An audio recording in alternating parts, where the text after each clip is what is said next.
नमस्कार दोस्तों, OCN network में आपका स्वागत है। मैं हूं ओमकार चौधरी। प्रधानमंत्री नरेंद्र मोदी की एक तरीके से दिल्ली में चुनावी जो मुहिम है, वो शुक्रवार को शुरू हो गई। कार्यक्रम तो एक सरकारी था, जिसमें कई योजनाओं, परियोजनाओं का उन्होंने श्री गणेश किया है, एक तरीके से सूत्रपात किया है, बड़ी घोषणाएं की हैं। लेकिन इस अवसर पर उन्होंने एक टोन सेट कर दी है।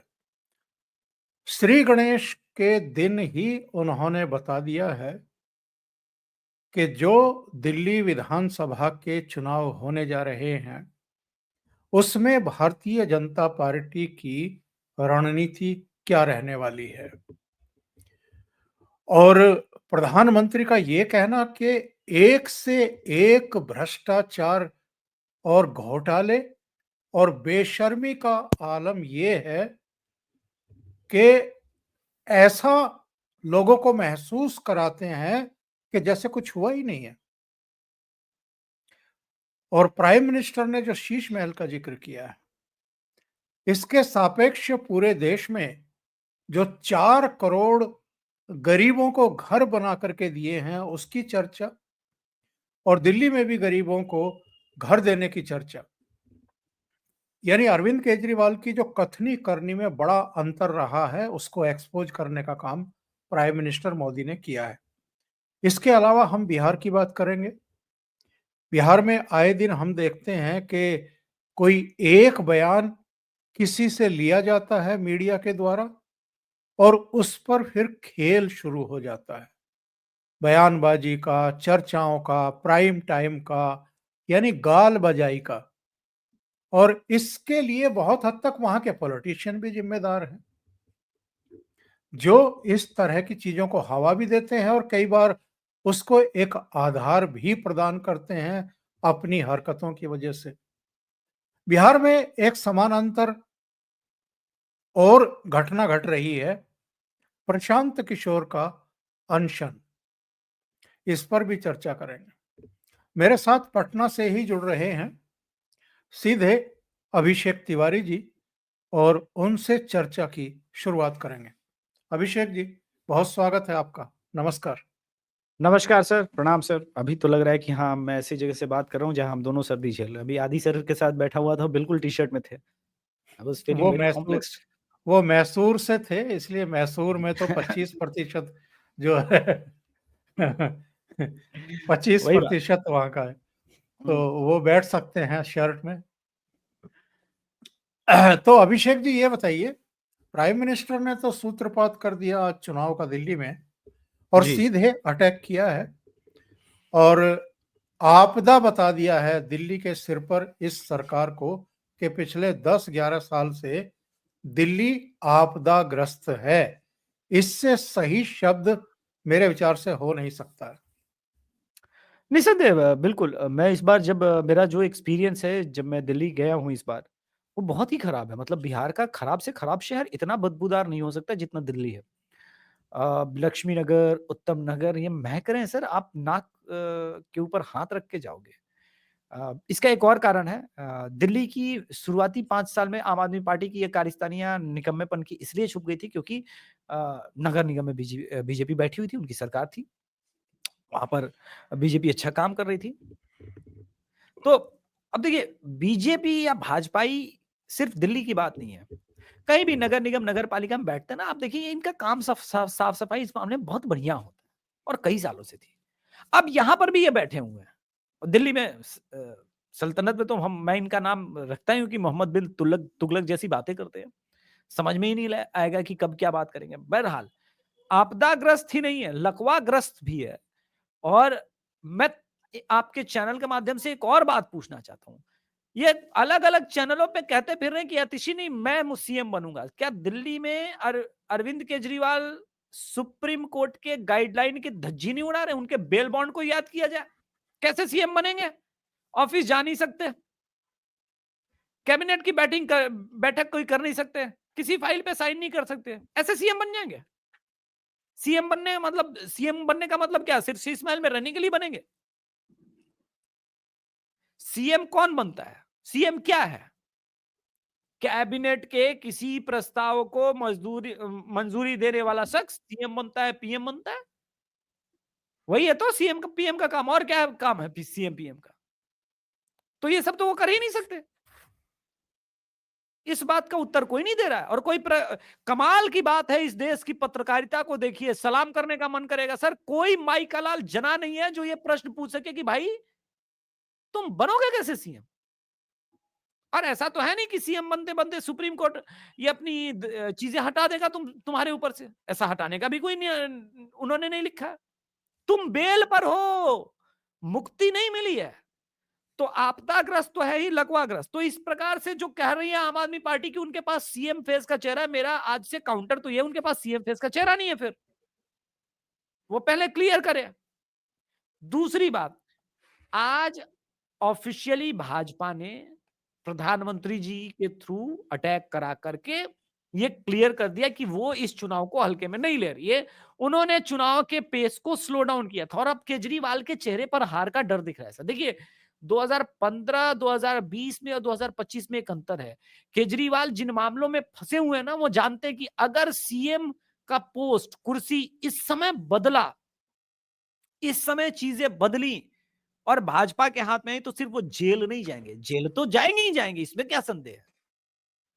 पूरी आम आदमी पार्टी खतरे में पड़ जाएगी, पूरा इनका राजनीतिक जीवन खतरे में पड़ जाएगा और तो और बर्बाद हो जाएंगे। इसलिए इस बार आप देखेंगे कि वो चेहरे पर पहली बार कॉन्फिडेंस नहीं दिख रहा है जो 2020 में कॉन्फिडेंस था। जीत का वो कॉन्फिडेंस दिखता था। अब तक ये 15-20 बार बोल चुके भाई हमने अपने सर्वे करा लिए, 65 सीटें आ रही है, 71 सीटें आ रही हैं, एक बार भी बोला नहीं है। तो वो दिख रहा है। दूसरी बात, घर देने वाली बात। देखिए, प्रधानमंत्री नरेंद्र मोदी जी तो हैं ही भारत के सबसे बड़े ब्रांड एम्बेसडर। कोई भी जब काम करते हैं तो मीडिया उसकी चर्चा करेगा। सोशल मीडिया पर आप आलोचना कर सकते हैं, समालोचना कर सकते हैं, कट्टर आलोचना कर सकते हैं, लेकिन आप प्रधानमंत्री नरेंद्र मोदी जी को इग्नोर नहीं कर सकते। दिल्ली में जो ये काम हुआ है, जहां झुग्गी झोपड़ी थी वहां पर ये जो अपार्टमेंट्स मिले हैं लोगों को, इनकी क्या क्वालिटी है सर। मतलब डीडीएफ फ्लैट्स वाले कह रहे होंगे यार हद है, हम भी झुग्गी झोपड़ी में होते तो हमें भी मोदी जी इतना बढ़िया फ्लैट दे देते क्या। एक बार सोचने वाली बात है ये तो। बहुत बढ़िया क्वालिटी, वेल फर्निश्ड, बहुत बढ़िया काम। लेकिन यही बात है कि कोई काम करके भी वो चीजें साबित नहीं कर पाता। दूसरी बात, मैं दिल्ली वालों को भी गलती नहीं दूंगा क्योंकि मोदी जी के द्वारा किए गए कार्य का परिणाम उनको लोकसभा में 7-0 से ये 3 बार दे रहे हैं दिल्ली वाले। तो भाजपा भी शिकायत नहीं कर सकती। भाजपा की अपनी समस्या है कि दिल्ली के इतने सारे सेंट्रल फोर्सेस होते हुए भी दिल्ली में वो चेहरा नहीं दे पा रही। तो मोदी जी के नाम पर लड़ना भी बचता है। अब हल्के में नहीं लेगी चुनाव को, कैसे लेंगे, कैसे लड़ेंगे वो अलग बात है, लेकिन ये जो डायरेक्ट अटैक शीश महल पे उन्होंने किया है कि मैं भी शीश महल बनवा सकता था, ये केजरीवाल को कचोटेगा। क्योंकि ये सवाल तो बना हुआ है केजरीवाल के लिए, इसका उत्तर तो उनको देना है। अब वो देंगे तो फंसेंगे फिर कि शीला दीक्षित के लिए क्यों कहा, क्योंकि संदीप दीक्षित इस बार चुनाव को हल्के में नहीं ले रहा। पहली बार मुझे एहसास हो रहा है कि कांग्रेस ने इनको फंसाया है। अब देखिए, वो कांग्रेस का ही जो मौलवी है ना, वो जिसे भाजपा के लोग बहुत ज्यादा प्रचारित कर रहे हैं, कांग्रेस यहाँ पे अच्छा गेम खेली है। ये पूरा प्योर प्रो कांग्रेसी मौलवी है और इसके जो है कि मौलानाओं की सैलरी नहीं दी है। इस वजह से क्या है कि अब बीजेपी आईटी सेल या बीजेपी के लोग ट्वीट कर रहे हैं अपने फायदे के लिए, लेकिन कांग्रेस इसमें फायदा ले जाएगी क्योंकि उसका मूल उद्देश्य ये था कि ये मुसलमानों का समर्थक नहीं है भाई। वो साबित करने में वो कामयाब होती हुई दिख रही है। और संदीप दीक्षित लगातार फ्रंट फुट पे अटैक कर रहे हैं कि क्या एक काम बताए जो मुसलमानों के लिए, आम मुसलमानों के लिए किया हो। अमानतुल्लाह खान के लिए करना अलग बात है। तो अब मुसलमान लेकिन बड़ा समझदार वोटर है ओमकार सिंह। वो देखेगा लास्ट समय तक कि सरकार किसकी बन रही और जिसकी सरकार बनेगी वोट उसी को करेगा, चाहे उसे कोई फायदा हो ना हो। ठीक है। लेकिन कांग्रेस अगर फुल फ्लेज्ड में बढ़िया से 35 सीट पर भी चुनाव लड़ जाती है, तो भाजपा का जो टारगेट है कि 7% वोट शेयर का गेन होना चाहिए, वो 5% भी वोट शेयर गेन होता है तो वो 38 to 40 सीट्स पर पहुंच जाएगी। अब भाजपा के पास समस्या ये है कि 5% वोट शेयर बढ़ाया कैसे। ये तो कोर जो आम आदमी पार्टी का वोट है उसको पहले तोड़ना है। आम आदमी पार्टी के साथ जो कोर वोटर टिका हुआ है, उसमें सिख समाज के लोग बहुत बड़ी मात्रा में है, मुसलमान ऑलमोस्ट 100% है, और ये जो झुग्गी झोपड़ी वाले हैं जिनको फ्लैट्स दिया है, तो इसमें कुछ हिंदू फेसेस के नाम पर, कुछ झुग्गी झोपड़ी, कुछ लेयर पॉलिटिक्स के नाम पर, फ्रीबीज के नाम पर बीजेपी तोड़ सकती है। लेकिन वो भी मुझे अभी लग रहा है 3 से 4% का तो समझ में आ रहा है कि हो सकता है आपसी, लेकिन पूरा नहीं। तो मुकाबला मैं मानता हूँ सब कांटे का है, और अभी भी मैं मानता हूँ कि आम आदमी पार्टी को थोड़ा एज जरूर है, ये तमाम फेलियर्स के बावजूद, क्योंकि फाइनली उसने भी जो किया है ना फ्रीबीज के नाम पर, वो टेस्टेड है, महिलाओं को दिया है। अब उनके पास उतना राष्ट्रवादी और ये सब विचार नहीं होता, तो ये इसी वजह से आम आदमी पार्टी कॉन्फिडेंस में नहीं बोल पा रही कि वो 70 सीट 65 सीट जीत रही है, वरना अब तक 4-5 बार बोल चुका होता। वो भी जानता है कि चुनाव फंसा हुआ है। अब लास्ट में मोदी जी का क्या प्लान है, बीजेपी का क्या प्लान है कि लास्ट में फुल फोर्स से जाएंगे, हिंदुत्व की पॉलिटिक्स करेंगे, राष्ट्रवाद की करेंगे, बटेंगे तो कटेंगे, यहां करना थोड़ा सा मुश्किल है दिल्ली में, क्योंकि वो सेंटिमेंट लगता नहीं है। तो ये चुनाव बड़ा इंटरेस्टिंग मोड पर आ गया, और मोदी जी ने अच्छी कैंपेन की शुरुआत की है, ये तो कम से कम मानना पड़ेगा जी। और जो ये मीनाक्षी लेखी का, स्मृति ईरानी का, नूपुर शर्मा का जो नाम चल रहा है कि आखिरी टाइम पर बीजेपी इनको मैदान में उतार सकती है, कुछ टॉल लीडर्स पहले से उन्होंने बचा के रखे हुए हैं, रमेश विधूड़ी, प्रवेश वर्मा, जिनको लोकसभा चुनाव नहीं लड़ाया था, इस बार विधानसभा चुनाव लड़ाने की तैयारी है। ये एक बड़ा दांव होगा। नहीं, बड़ा दांव तो है, लेकिन अब कई नाम है, स्मृति ईरानी है, बांसुरी स्वराज है, मीनाक्षी लेखी है। बात ये नहीं है कि मैं मानता हूं नुपुर शर्मा जी को अगर प्रोजेक्ट करना था तो वो कर चुके होते। अब लास्ट मोमेंट पे वो सेंटिमेंट नहीं बदलेगा, और जो भारत की पॉलिटिक्स में बदलाव आया है, जिस प्रकार से कुवैत में गए ओरिजिनल मुसलमान कलमा पढ़ने के बजाय हरे रामा हरे कृष्णा गा रहे हैं, तो देखिए राजनीति में क्या है सर कि बहुत सारी चीजें चाह के भी आप नहीं कर पाते, क्योंकि सामने वाला भी दुनिया में बदलने को थोड़ा बहुत तैयार हो रहा है, तो आपको जो बदलाव चाहिए वो मिल रहा है रिजल्ट, तो आप थोड़ा सा बैकफुट पे कुछ मामलों में रह जाते हैं। तो मुझे नहीं लगता कि नुपुर शर्मा जी पे अब ये मुहर लगने वाली है। हाँ, हैवीवेट्स पहले से हैं, वो चुनाव लड़ेंगे। कपिल मिश्रा भी हैं, वो भी ग्राउंड पर अच्छा काम कर रहे हैं, अच्छा प्रहार कर रहे हैं। लेकिन कुल मिला के ये है कि अभी तक आपके पास चेहरा नहीं है। मीनाक्षी लेखी को अगर देना होता तो पहले देते, क्योंकि टाइम तो मिलेगा नहीं, ये तो फिर लास्ट में किरण बेदी वाला हाल हो जाएगा। तो वो आप किरण बेदी पार्ट 2 बनने से लोगों को बचाना होगा। आपको याद होगा किरण बेदी लास्ट में मोमेंट में चुनाव जीतने के लिए वो टेम्पल रन करना पड़ गया था उनको, वो दौड़ रही थी लोगों को जागरूक करने के लिए। तो ये सारी चीजें होने से ज्यादा अच्छा है कि कम से कम पहले कर देते। अब ये चुनाव इसलिए स्लो डाउन किया गया है क्योंकि उन्हें पता है कि अब फेस देने का टाइम नहीं है। लास्ट में मोदी जी, योगी जी और पूरी दिल्ली की स्टार कैंपेनिंग की टीम उतारी जाएगी। फुल फोर्स फोर्स पे केजरीवाल पे हमला किया जाएगा, और केजरीवाल T20 खेल गया। केजरीवाल से क्या गलती हुई ओंकार सर? उसने चुनाव जीतने की जल्दीबाजी में जितनी घोषणाएं करनी थी वो कर दी है। ये ऐसा ब्लंडर है जो बीजेपी ने राम मंदिर जनवरी में करके कर दिया था, क्योंकि अब तो देने के लिए अलावे के अब तो केजरीवाल को के पास ऑफर करने को कुछ नया नहीं है। 2100 रुपए से लेकर के सारा कुछ कर दिए, और मीडिया में उसका काउंटर भी हो गया, खंडन भी हो गया, और आप तो भागे भागे फिर रहे हैं। अब आप पुजारियों को क्या देंगे, क्या नहीं देंगे, मौलवियों को क्या देंगे, क्या नहीं देंगे, और महिलाओं को क्या देंगे, क्या नहीं देंगे, वो सब क्वेश्चन मार्क पर चला गया। बीजेपी के पास अटैक करने को बहुत कुछ है, और वो आखिरी अगर 5-10 दिन में दे होगा तो आम आदमी पार्टी के पास उसके पास काउंटर करने के लिए समय नहीं मिलेगा, मुझे लग रहा है। तो बीजेपी संभवतः उस स्ट्रेटेजी पर ज्यादा चल रही है जी। भारतीय जनता पार्टी तो बेहद आक्रामक है। शिवराज चौहान जो देश के कृषि मंत्री हैं, वो आतिशी को चिट्ठी लिख रहे हैं कि आपने किसानों के लिए जितनी योजनाएं थी केंद्र की, सारी उठा करके जो है वो धूल के नीचे मिट्टी में दबा करके रख दी। किसानों का अहित किया, किसानों की तो आपने चिंता तक नहीं की है। जो कार्ड ये खेल रहे थे शंभू बॉर्डर और खनौरी बॉर्डर पर बैठा करके, और दल्लेवाल के अनशन को लेकर के जो ड्रामेबाजी चल रही थी, उसकी तो हवा निकाल दी शिवराज चौहान ने इस पत्र में। यही तो बात है कि बीजेपी ने स्ट्रेटेजी जो बदली है, वो इंडिविजुअल इंडिविजुअल अटैक खेल रहे हैं, कंबाइन अटैक नहीं खेल रहे। एक बार में एक लड़ेगा, ठीक है। अब आतिशी मार लेना कि अगले 5 दिन उसकी सफाई में जाएंगे आम आदमी पूरी IT सेल की कि शिवराज सिंह चौहान झूठ बोल रहे हैं, तब तक मोदी जी का ये वार चल चुका है जो आज जो उन्होंने चल दिया शीश महल वाला।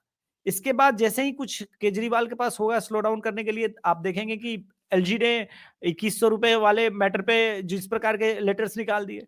तो केजरीवाल ट्रैप्ड फील कर रहे हैं। उन्हें समझ में नहीं आ रहा है कि ये सब मिल करके, जैसे होता था ना पहले बीजेपी अग्रेसिव होती थी, पीसी करने लगती थी, ग्राउंड पर ये करने लगती थी, वो सब काम नहीं कर रही है बीजेपी।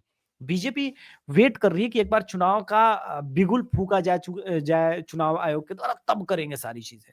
और तब तक इन्हें करने दो जो ड्रामा करना है। इस ड्रामे के चक्कर में जो दिल्ली के अंदर दुर्गंध फैला हुआ है, उसको जो है नाक बंद करके ही सही चुपचाप बर्दाश्त करो, आखिरी समय में दिखाएँगे। और इनके पास सब चीज़ों का तो काउंटर है, लेकिन कहना ना, जिस क्लास में केजरीवाल पढ़े उसी क्लास में स्वाति मालीवाल पढ़ी है। आप देखिए स्वाति मालीवाल जिस प्रकार से पूरे दिल्ली में जा के पीआर कर रही है, उसके सोशल मीडिया के अकाउंट्स को देखिए, वहां पे लोग उसे शपथ दिलवा रही है कि आप अरविंद केजरीवाल को वोट नहीं करना। तो केजरीवाल खुद ही पूछ रहा है, यार ये तो आम आदमी पार्टी की राज्यसभा मेंबर थी, ये किसकी तरफ है? तो अतिशी मार लेना बोल रही है तो आप ही की तरफ, लेकिन उंगली मोदी जी की तरफ उसकी है। तो ये अलग कहानी चल रही है। एक फ़िल्म आई थी दूल्हे राजा, उसी की कॉपी चल रही है, जिसमें हमेशा जॉनी लीवर कहता था कि मैं तो आप ही की तरफ हूँ। तो वैसी स्थिति है आम आदमी पार्टी की, और ये आम आदमी पार्टी ने अपनी ऐसी स्थिति स्वयं बनाई है। इतने सारे लोगों को लेके आए हैं, उन्हें लगता है कि भाई राजनीति में ऐसे ही काम होता है। लेकिन अब क्या है कि 10 साल से तो आप बेवकूफ़ बना रहे थे ना। अब तो आप पूरी तरह से दिल्ली में, पंजाब में सत्ता में हैं, तो दिल्ली के प्रदूषण के लिए अब आप पंजाब की पराली को भी गाली नहीं दे पा रहे हैं। पिछली बार तो दे रहे थे, फिर पंजाब में जाके आपने बोला कि भाई हम बदल देंगे सब कुछ। अब पंजाब भी जीत गए, तो दिल्ली वाले बोल रहे हैं अब तो पराली वाला समस्या बंद करो, अब तो प्रदूषण ठीक कर दो। वो भी नहीं हो रहा है। तो ठीक है, चलेगा ऐसे ही। और अगर हम बिहार की बात करें अभिषेक जी, बिहार में क्या चल रहा है ये? लालू यादव कुछ भी कहते हैं, हमारे दरवाजे खुले हैं। आपका दरवाजा इतना महान हो गया है कि आप किसी के लिए खोल रहे हैं, किसी के लिए बंद कर रहे हैं। आपके तो दरवाजे वैसे ही बंद हुए पड़े हैं। आप सरकार बनाने की स्थिति में हो नहीं, पार्लियामेंट में आप कोई निर्णायक स्थिति में हो नहीं, तो आप दरवाजे खोले बैठे रहो। हुँ, इससे फ़र्क क्या पड़ता है? और नीतीश मैं कुमार बताऊँ। ने बिल्कुल नपा-तुला जवाब सही दिया कि अरे चलिए। तो सवाल ये है कि क्यों इस तरह की बातें, और मीडिया भी इन चीज़ों को लेकर के क्यों उछल पड़ता है कि फिर कुछ पटना से बढ़िया खबर आ रही है नहीं, और नहीं, फिर हमें कुछ। मीडिया नहीं उछला है सर, कांग्रेस मीडिया। कुछ दिन पहले बिहार में कांग्रेस मीडिया के कई दिग्गज की मीटिंग हुई और कहा गया कि अफ़वाह फैलाया जाए ताकि बीजेपी और नीतीश कुमार के बीच अच्छा खासा कॉन्फ्लिक्ट पैदा किया जा सके। लेकिन ये लोग भूल गए कि ललन सिंह सत्ता, देखिए, बातचीत के लिए दोनों के बीच एक चैनल की, एक माध्यम की आवश्यकता होती है। हम लोग तो ज़िम्मेदार पत्रकार हैं, हम लोग का तो काम है कि ज़िम्मेदारी से बात करें। ललन सिंह बहुत अच्छे से सेंट्रल मंत्रालय एन्जॉय कर रहे हैं। आप देखिए लोकसभा में किस प्रकार से इंडिया अलायंस वालों को पटक-पटक के वो धोते हैं। और अभी सेंटर ने उनकी मंत्रालय में ठीक-ठाक पैसा भी किया है। राज्यसभा सांसद हैं संजय झा, जिन्होंने सोनिया गांधी जी के ऊपर अभी गंभीर आरोप लगाए थे। जो नीतीश कुमार के आस-पास की टीम है, उस चैनल में कोई आरजेडी वाला है ही नहीं, तो बात कहाँ से होगी? दूसरी बात, मैंने बहुत पहले 1 साल, डेढ़ साल पहले एक शो किया था, तब लोगों को विश्वास नहीं था, लेकिन अब आप लोग आने वाले 2 महीने में देखेंगे वो होते हुए, कि नीतीश कुमार जी के बेटे को जदयू के 2 बहुत दिग्गज नेता ग्रूम कर रहे हैं कई दिनों से। वो दिखेंगे आपको जल्दी ही राजनीतिक अवसरों पर, ठीक है? वो बार-बार बयान नहीं देंगे, पहले दिखेंगे और फिर उसके बाद रेगुलर हो जाएगा चीज़ें। तो नीतीश कुमार जी का सबसे बड़ा यू टर्न ये नहीं होने वाला है कि वो परिवारवादी हैं, या परिवारवादी ऑफ कोर्स नॉट है, वो सीएम भी नहीं बनाने जा रहे हैं शुरू में ही अपने बेटे को, लेकिन लॉन्च ज़रूर होंगे उनके बेटे, ये पहली बात। दूसरी बात, जदयू और बीजेपी के बीच सब कुछ ठीक है, ये आपस की जो बातें अब थोड़ी बहुत वो सीट शेयरिंग को लेकर के, और नीतीश कुमार ये ज़रूर चाहेंगे कि 2029 का चुनाव, 2025 का चुनाव उनके नेतृत्व में लड़ा जाए, इसमें कोई बुराई भी नहीं है। और उन्होंने क्यों कहा अरे चलिए, क्योंकि तेजस्वी यादव ने भी रिसेंटली एक बात कही कि हम हमारे दरवाजे बंद हैं। तो लालू प्रसाद यादव तो धृतराष्ट्र बने बैठे हैं कि बेटा दुर्योधन एक बार किसी तरह सत्ता पे हस्तिनापुर की गद्दी पे आ जाए, तो हम वो काम कर लेंगे। अब प्रश्न यहाँ पर, सीधी-सीधी बात यहाँ पर ये है ओमकार सर, कि नीतीश कुमार क्या चाहते हैं? नीतीश कुमार बिहार में सत्ता को एन्जॉय कर रहे हैं। आप नीतीश कुमार इंजीनियर आदमी है, नीतीश कुमार को बेटर ऑफर क्या कर सकते हैं? ऑलरेडी भारत रत्न का डिमांड भी गिरिराज सिंह कर रहे हैं कि भारत रत्न हम दे देंगे। तो गिरिराज सिंह भारत रत्न दिलवा रहे हैं, सेंटर में भी एंजॉय कर रहे हैं सत्ता को, स्टेट में भी एंजॉय कर रहे हैं। आप पीएम बनाने की हैसियत रखती नहीं है इंडिया अलायंस। अपना सीएम पद वो त्यागे तो क्यों त्यागे? मुझे एक बात कोई बताए सर। सब कुछ गवा के कोई वो इंजीनियर आदमी है, बेटर पैकेज ऑफर करना पड़ेगा। कांग्रेस के पास बेटर पैकेज है क्या? तो कांग्रेसी पत्रकार आप देखिएगा ये न्यूज उड़ा कहां से? ये न्यूज उड़ा है सर, एक चैनल है 4 PM नाम का, यूट्यूब चैनल है। वो यूट्यूब चैनल क्या है? कांग्रेसी पत्रकार है। उसके बाद प्रज्ञा यादव के चैनल से उड़ा, उसके बाद सत्य हिंदी होते हुए ये पूरा अजीत अंजुम के चैनल से होते हुए फिर वो पुण्य प्रसून वाजपेयी होते होते अब रवीश कुमार भी उसी ट्रेंड में चले गए हैं। वो भी पत्रकार तो है नहीं, कांग्रेसी पत्रकार ही है। तो इन लोगों ने, और फिर जो प्राइम टाइम की डिबेट की बात कर रहे हैं वो जो न्यूज 24 पे बैठे हुए हैं और एबीपी का एक जो चला रहे हैं वो भी जाने माने कांग्रेसी हैं। तो ये सब बैलेंस करने का प्रयास हो रहा है। कुछ है नहीं इस कहानी में, सिर्फ एक फुग्गा है जिसके गुब्बारे में छेद किया जा चुका है नीतीश कुमार द्वारा। अरे चलिए, आप तो जानते हैं सर, नीतीश कुमार के बदलने की पहली कंडीशन की वो मीडिया के सामने नहीं होते, वो अज्ञातवास में राजगीर में होते हैं। जब वो अज्ञातवास में चले जाएं, 7-8 दिन के लिए मीडिया से दूरी बन जाए, तब मानिए पलटेंगे। वहां नीतीश कुमार जब खुद ही कह रहे हैं अरे चलिए, और शाम को, कल शाम को ललन सिंह का बयान दिलवाया गया है कि बीजेपी और जदयू में कोई गलत फहमी है ही नहीं और किसी प्रकार के बदलाव का कोई संभावना नहीं है। तो तेजस्वी भी जानते हैं कि 8 महीने बाद चुनाव में जाएंगे, ये काहे के लिए 6-8-7 महीने का नौटंकी करना है?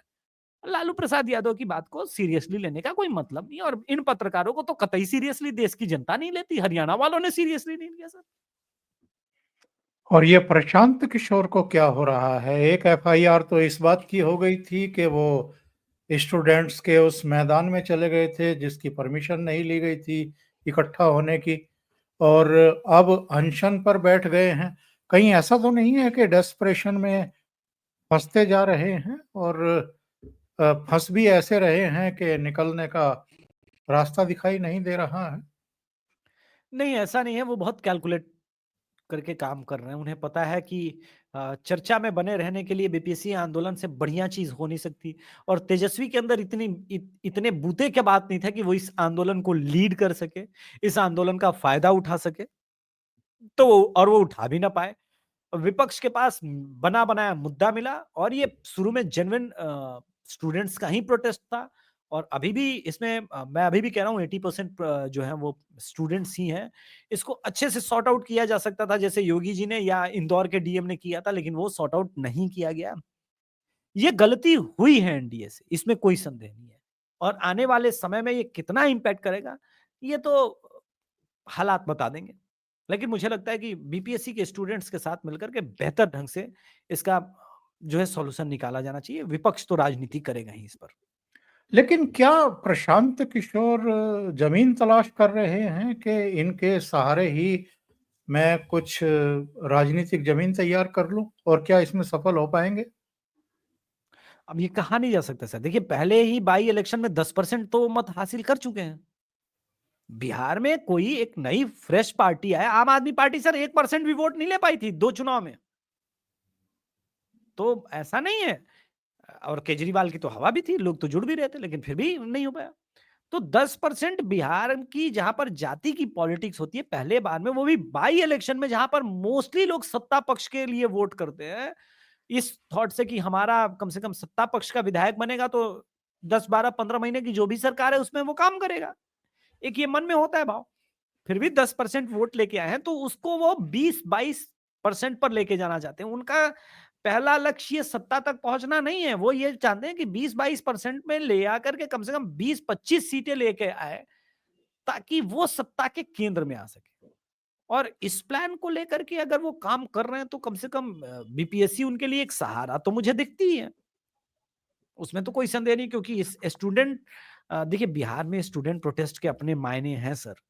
और बिहार की राजनीति स्टूडेंट आंदोलन से आप जानते हैं पूरे देश में इमरजेंसी लगानी पड़ गई थी।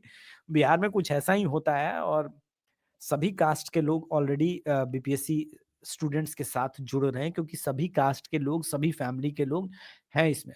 तो इसको बेहतर ढंग से एड्रेस किए जाने की अभी भी मैं कहता हूँ आवश्यकता है। जो करेगा वो हीरो बनेगा, बेहतर ढंग से इसको एड्रेस करेगा तो, और वो देखना है कि हीरो बनना कौन चाहता है। जी। और ये जो मीडिया के एक पार्ट में चर्चा चल रही है कि इस बार भारतीय जनता पार्टी नीतीश कुमार को चेहरा नहीं बता रही है और ना ही बनाने जा रही है। इसमें कितनी सच्चाई है या अभी टू अर्ली है, कुछ ज़्यादा ही जल्दी है नहीं, नहीं, जब नहीं, नहीं। मीडिया इस तरह की बातें कर रहा है? मीडिया का तो काम है, लेकिन मैं बता दूं कि बिहार के बीजेपी के प्रदेश अध्यक्ष ने कहा है कि नीतीश कुमार ही हमारे चेहरा होंगे। अब प्रदेश अध्यक्ष कह रहे हैं तो भाई बीजेपी की दूसरी यूनिट कैसे इससे इनकार कर सकती है? लेकिन चुनाव में चेहरा होंगे और नतीजे आने के बाद? अब सर वो अलग बात है सर, वो अलग बात है। अगर आप ऐसी सिचुएशन बन जाए कि BJP plus sorry Chirag Paswan ही पहुंच जाएंगे 125 के आसपास, वो सिचुएशन बन सकती है, मैं इसलिए बता रहा हूं।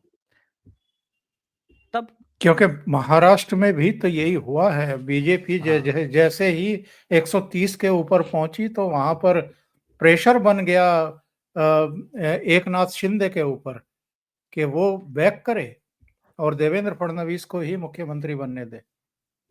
अभी तो विजय सिन्हा जी ने एक बात कही थी कि सच्ची श्रद्धांजलि तो मैं बिहार में अटल जी को उस दिन दे पाऊंगा जब कंप्लीटली भाजपा की सरकार बनेगी, वो डिप्टी सीएम है। तो मन के अंदर भाव होना अलग बात है। राजनीतिक रूप से पहले समीकरण बिठाने होंगे, सत्ता में आना होगा, और वो सत्ता जो आपके लिए फेवरेबल कंडीशन पैदा कर सके। ये बात लोग ना भूले कि देवेंद्र फडणवीस होना और विजय सिन्हा होना ये दो अलग अलग बातें। देवेंद्र फडणवीस जी राजनीतिक रूप से एक लीडर है, मास लीडर है, उनके नाम पर भीड़ आती है। बिहार में भाजपा कोई कॉन्फिडेंटली मुझे ये बता दे, भाजपा का कोई नेता सामने आके कि वो अपने बूते 50,000 लोगों की भीड़ बुला सकता है, नित्यानंद राय जी को हटा दो तो। और नित्यानंद राय जी तो सेंट्रल की पॉलिटिक्स कर रहे हैं। जी। बहुत बहुत धन्यवाद अभिषेक जी जुड़ने के लिए और कई मुद्दों पर चर्चा करने के लिए। Thank you so much. Thank you sir. नमस्कार। जय श्री राम। जय श्री राम।